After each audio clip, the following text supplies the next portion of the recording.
네, 이번 시간에는 텐서플로우 플레이그라운드를 사용해서 신경망의 구조를 설계해보고 그리고 또 다른 여러 가지 버튼들에 대해서 각각 버튼들이 무엇을 의미하는지에 대해서 한번 설명을 드리도록 하겠습니다. 텐서플로우 플레이그라운드에 들어가시게 되면 물론 바로 시작 버튼을 눌러서 데이터를 훈련시킬 수도 있지만 레이어를 변경할 수도 있습니다. 처음에는 히든 레이어가 두 개였어요. 두 개였고 각각의 레이어에 있는 뉴런의 개수 또한 우리가 변경하지 않았었는데요. 화면 위쪽에 플러스 마이너스 버튼을 사용하시면 레이어의 개수를 여러분들이 바꾸실 수가 있습니다. 그리고 각 층에서 더하기와 빼기 버튼을 클릭하면 각 층의 뉴런의 수를 수정할 수도 있어요. 물론 뉴런의 수가 많으면 많을수록 더 정교한 학습이 가능해요.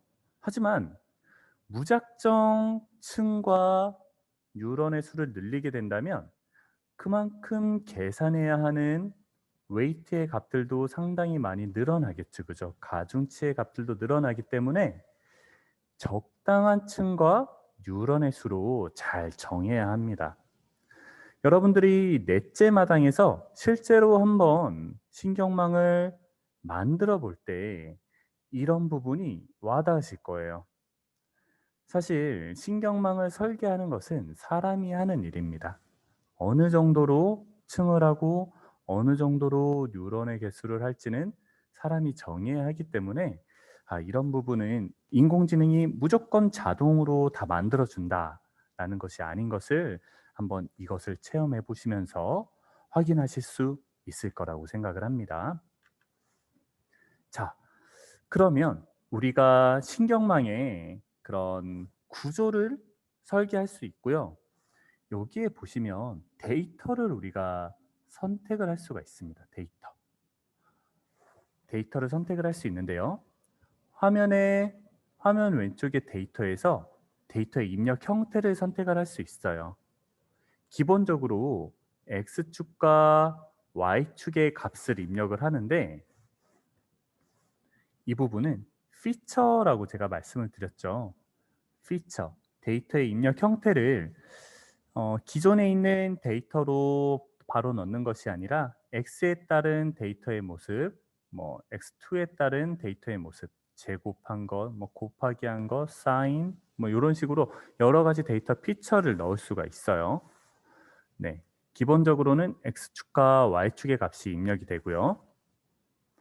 데이터의 형태, 검증 데이터와 훈련 데이터의 비율, 노이즈 값, 배치 사이즈, 에포크 값 등을 수정한 다음에 리제너레이트 버튼을 누르면 이런 식으로 데이터 값이 바뀌게 됩니다.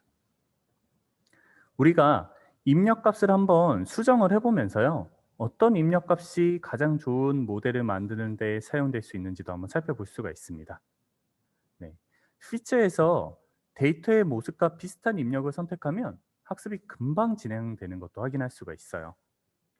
자, 한번 여기를 보면 우리가 4분면 형태의 두 번째 데이터를 한번 넣는다고 생각을 할 때 학습이 잘 이루어진 형태는 마지막 출력층에서는 이런 식으로 주황색은 주황색끼리 파란색은 파란색끼리 구분이 되면 이게 아주 최적의 상태인 거죠. 이때 데이터의 입력 값을 x1, x2 처음 데이터의 모양과 비슷하게 넣어주면 금방 이런 식으로 학습이 되는 모습을 볼 수가 있습니다. 그리고 세 번째 데이터 같은 경우에는 이런 식으로 모여지기 때문에 출력값 또한 이렇게 구분이 된다면 아주 베스트가 되겠죠.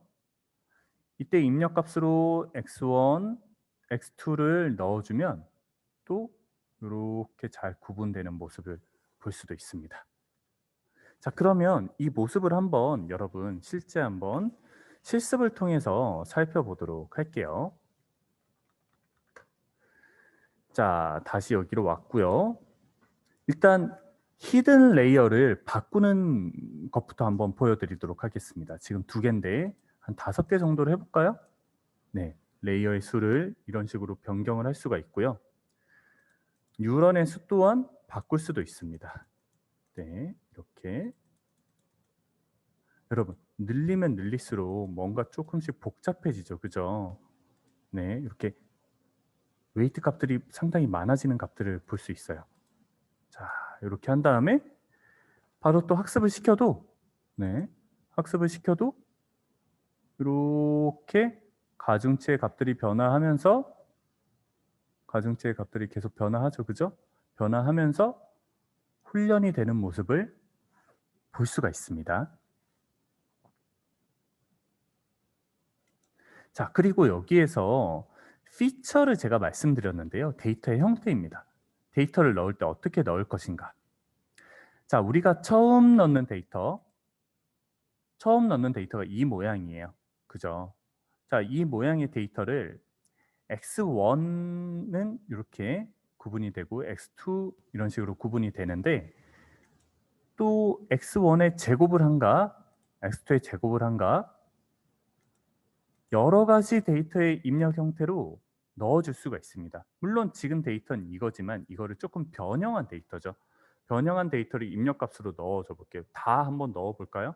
넣어서 이렇게 흘려보내면 이런 식으로 훈련이 되는 모습을 볼 수가 있습니다. 훈련이 잘 되었다는 점은 이렇게 주황색과 초록색 부분이 잘 구분이 되면 훈련이 잘 된 걸로 볼 수가 있겠죠. 네.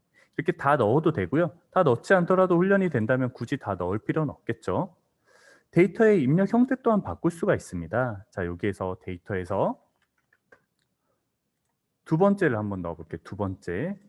2번째를 이렇게 넣으면 네, 이렇게 바뀌겠죠. 자, 여기에서도 한번 데이터를, 자, 입력을 x1과 x2로 넣어서 x1과 x2로 넣어서 이렇게 진행을 시킨다면 네, 이런 식으로 구분이 쫙 이루어집니다. 그죠? 근데 나는 이런 형태 말고 처음부터 잘 구분이 된 형태, 이런 형태로 한번 넣겠다 하면 보세요. 아까랑 좀 차이점이 보이시나요? 이것만 할 때는 네, 처음에 다시 돌아가서 네, 이것만 할 때와는 조금 더 다르게 거의 바로 훈련이 되는 이런 모습도 볼 수가 있어요. 그러니까 우리가 넣는 데이터를 어떤 식으로 정해주느냐에 따라서 이런 것을 데이터 전처리라고 하거든요. 데이터를 처음에 넣을 때 어떤 데이터를 넣을지를 잘 결정하는 것만으로도 인공지능의 성능을 높일 수 있다라는 것을 확인을 할 수 있고요. 자, 여기에서 트레이닝 데이터와 테스트 데이터의 비율을 우리가 선정을 할 수가 있습니다. 보통 테스트 데이터는 20%에서 30% 정도 넣게 돼요. 실제로 할 때 20% 정도 이렇게 하면 네, 테스트 데이터가 조금 더 줄어들고 훈련 데이터가 많아지는 걸 볼 수 있고요. 노이즈 값을 많이 넣어주면, 노이즈 값은 뭐냐면 노이즈가 0일 때는요. 노이즈가 0일 때는 주황색 부분에서는 주황색만 있고 파란색 부분에서는 파란색만 있잖아요. 근데 노이즈 값을 넣어주면 주황색 부분에 파란색이 들어가 있고요. 파란색 부분에 주황색이 들어가 있습니다. 이런 이상값들을 노이즈라고 해요. 실제 데이터에는 이런 노이즈가 좀 들어가 있겠죠. 그 다음에 배치 사이즈도 좀 구분을 해줄 수가 있습니다. 배치 사이즈를 구분을 하면 한 번에 학습을 시킬 때 몇 개의 데이터를 사용하느냐, 이런 것도 우리가 조절이 가능해집니다. 리제너레이트를 한 다음에 다시 학습을 시켜보면 네, 학습이 되는 모습을 살펴볼 수가 있어요. 노이즈가 들어갔기 때문에 로스값, 즉 이게 오차값인데요. 오차값이 노이즈가 없을 때와는 조금 다른 모습을 살펴보실 수가 있습니다.